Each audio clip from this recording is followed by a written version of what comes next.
Assalamualaikum warahmatullahi wabarakatuh. Kembali lagi dengan saya Jihan. Baiklah, pada video kali ini kita akan membahas materi tentang komunikasi, yaitu model-model dari komunikasi. Model-model komunikasi yaitu terdapat representasi. Representasi baik itu simbolik yang mengenai suatu hal, proses, sistem, ataupun gagasan. Representasi sederhana mengenai hubungan yang rumit antara elemen-elemen dalam sebuah proses dan juga direalisasikan dengan gambar grafis, gambar verbal, ataupun formula seperti matematika. Jadi, menurut kalian, apa itu model komunikasi?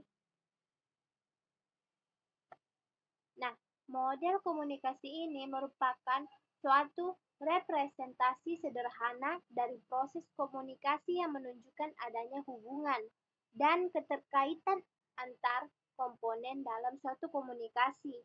Jadi, model komunikasi ini sangat berhubungan dan berkaitan antar setiap antar komponen dalam suatu komunikasi. Nah, banyak ilmuwan yang telah merumuskan berbagai model komunikasi. Hal ini yang kita bahas ada 3 model, yaitu komunikasi yang paling sederhana yaitu model komunikasi linier, interaksional, dan transaksional. Nah, pada model 1 yaitu linier. Menurut Shannon dan Weaver model itu pada tahun 1949, model komunikasi yang paling awal. Nah, pertama kali muncul saat Perang Dunia Kedua. Bukan ranah ilmu komunikasi, melainkan pada bidang fisika. Kita bisa lihat pada struktur di bawah ini. Terdapat infonya, lalu itu transmitter sehingga masuk ke channel.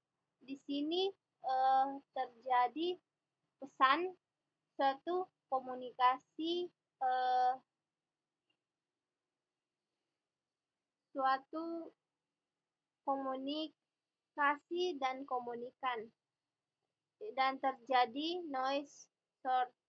Itu terjadi respon antara keduanya, receiver dan destination. Lalu pada model 1 itu linear, itu elemen-elemen dalam proses komunikasi yaitu adanya informan, yaitu informasi yang didapatkan untuk melakukan suatu komunikasi, lalu adanya suatu pesan. Nah, saat informasi diketahui, maka muncullah suatu pesan terhadap komunikator. Nah, selanjutnya saluran atau channel. Nah, pada saluran ini, saat seorang komunikasi mendapatkan informasi dan menyampaikan pesannya, lalu disalurkan di berbagai media seperti media sosial. Lalu terjadi penerima. Nah, yang menyalurkan komunikasi tersebut akan menyalurkan dan diterima oleh komunikan. Lalu apabila pesan tersebut positif, maka akan direspon secara positif, dan apabila di pesan tersebut secara negatif, maksudnya pesannya itu hasilnya negatif, maka akan terjadi gangguan. Nah, gangguan ini terdiri menjadi 4, yaitu sematik, yang kedua fisikal eksternal, yang ketiga psikologikal, prejudice, dan psychological threat. Nah, di sini gangguan yang bisa kita alami yaitu dalam yang pertama itu dalam berbahasa. Bisa jadi pesan yang disampaikan itu bermasalah, seperti bahasanya yang kurang baik. Nah, gitu. Selanjutnya pada psikologikal. Nah, psikologi dari orang tersebut. dan juga bisa dari gangguan-gangguan lainnya. Sedangkan pada model kedua ini interaksional, yaitu ditemukan oleh Wilbur Shitram pada tahun 1954. Nah, disebut juga sebagai komunikasi yang dua arah atau two-way communication. Elemen penting yang terjadi yaitu terjadinya umpan balik atau feedback. Nah, kita bisa lihat gambar di bawah ini, terjadinya informasi, lalu terjadinya transmitter, terjadinya tukaran pesan yang diterima dan pesan yang diberikan. Lalu terjadinya terkadang apabila ini terjadinya gangguan apabila pesan tersebut kurang baik. Dan juga ini receiver akan menerima dan membalas pesan tersebut ke pemberi. Lalu pada model kedua ini elemen yang terdapat hampir sama dengan model linier. Hanya saja terdapat penambahan elemen yaitu terjadi feedback, yaitu terjadi umpan balik, yaitu seperti seorang memberikan pesan kepada orang lain, lalu orang tersebut membaca dan memberikan respon kepada si pemberi tersebut. Nah, macam-macam feedback terdiri menjadi dua, yaitu verbal dan non-verbal. Yang kedua, intentionally and non-intentionally. Nah, verbal ini maksudnya diberikan feedback, umpan balik yang diberikan secara langsung, baik itu positif maupun negatif. Nah, lanjut, feedback yang membantu komunikator, yaitu untuk mengetahui apakah pesan yang disampaikan atau tidak, dan mengetahui apakah pesan yang dipahami atau tidak. Nah, lanjut. Elemen yang terdapat hampir sama dengan model linier, hanya saja terdapat pertambahan elemen yaitu feedback. Nah, macam-macam feedback sudah bisa kita ketahui, verbal dan non-verbal, dan juga intentionally and non-intentionally, yaitu baik itu disengaja maupun yang tidak disengaja. Ya, feedback yang membantu komunikator ini mengetahui, yaitu agar kita dapat mengetahui apakah pesan tersampaikan dengan baik atau tidak. Kita juga bisa mengetahui apakah pesan dapat dipahami atau tidak. Selain feedback juga ada konsep baru yang muncul dalam model komunikasi interaksional, field of experience, atau pada bidang pengalaman. Lalu pada model ketiga ini atau transaksional, yaitu didapatkan oleh Barnold pada tahun 1970.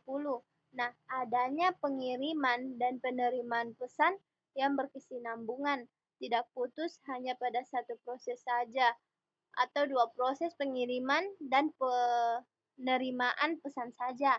Terdapat proses yang komparatif di mana pengirim dan penerima pesan yang memiliki tanggung jawab yang sama dalam proses komunikasi. Yang terjadi yaitu bisa jadi dampak yang mungkin terjadi, dan juga bisa jadi itu keefektivitasan komunikasi. Maksudnya keefektivitasan itu komunikasi, maksudnya kelancaran tanpa ada hambatan dalam suatu komunikasi. Nah, pada model ketiga ini kita bisa lihat ada sender and receiver, lalu memberikan pesan kepada receiver and sender, lalu diumpan balik kepada komunikan, dan terjadi feedback satu sama lain. Alasannya ada feedback itu disebabkan agar kita mengetahui apakah dia mengerti dengan pesan tersebut atau tidak, ataupun paham atau tidak. Nah, kesimpulan dari hal tersebut bahwa berdasarkan penjelasan mengenai model-model komunikasi yang sebelumnya, yaitu baik linear, interaksional, transaksional, yang merupakan elemen-elemen dalam suatu komunikasi, yaitu adanya komunikator, adanya pesan, saluran, komunikan, feedback, dan noise. Komunikator yaitu adanya orang yang memberikan informasi, lalu pesan. Pesan didapatkan dari informasi yang telah diketahui, lalu saluran, di mana saluran mana yang komunikator sebarkan seperti di media sosial, baik itu HP maupun majalah dan lain-lain. Lalu komunikan, di mana komunikan tersebut merupakan si penerima pesan. Lalu terjadinya feedback, feedback itu merupakan suatu balasan kepada komunikator, balasan suatu pesan yang bisa jadi pesan itu dapat diterima dengan baik maupun tidak. Nah, yang terakhir noise. Noise ini merupakan suatu kendala atau gangguan yang terjadi di sekitar antara komunikator maupun komunikan. Nah, pada noise ini gangguan-gangguan yang sering dialami yaitu bisa jadi di dalam bahasa, teks, baik itu di lingkungan sekitar, dan lain-lain.